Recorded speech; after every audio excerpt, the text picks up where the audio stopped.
हे नित्याचं कर्तव्य मी आजपर्यंत पार पाडतोय. आमचे राजकर्ते मानवजी राजे यांनी सगळं काम मी आजपर्यंत पार पाडतोय. या जबाबदारीत केवळ खंड पडला नाही. या राजकर्त्याने विश्वासाने माझ्या माती जबाबदारी दिली की या राज्याची करखंडीने वसूल करावी. कोण गरीब असेल त्याला माफ करावी. हे नित्याचं कर्तव्य मी करतोय.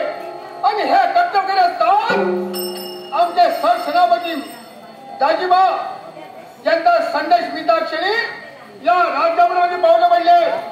हो दाजीबा नमस्कार करतोय. तुम्ही माझ्यापेक्षा तुम्ही श्रेष्ठ आहात. तुमचा आदर करावा हे माझ्यासारख्याचं कर्तव्य आहे. आणि ते कर्तव्य पार करतोय म्हणून माझी सोय वावा होतोय.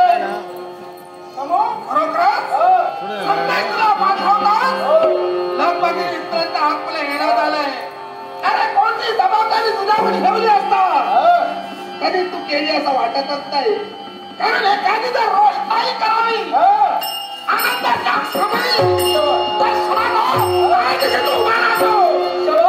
एका क्षणात रोषणाई करतो. आणि तुझे चमत्कार जी जबाबदारी माझ्या मागची माझ्या देतात ती जबाबदारी आतमध्ये पार पडले. बरोबर माझ्या गाड्यात केवळ खंड पडला नाही. म्हणून थोर विश्वासाने मी कार्यक्रम कामगिरी करतोय.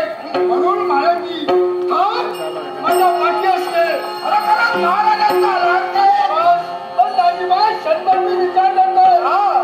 आपण पाठवला संदेश स्मिता क्षणी या राज्यामध्ये मी आलोय. मला सांग आपले राजे महाराजी काही दिवसाकरता तीर्थयात्रेच्या ठिकाणी गेले होय ना. मग तीर्थयात्रेच्या ठिकाणी गेले असता जबाबदारी सारीच माझ्या हाती फक्त अधिकार माझ्या हाती दिला. पण माझ्या हाती दिला असता म्हणजे यात बदल केला पाहिजे.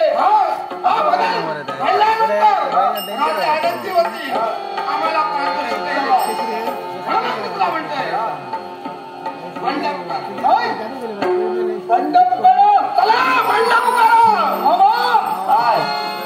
काय बोलतात तुम्ही बंड पुकारा.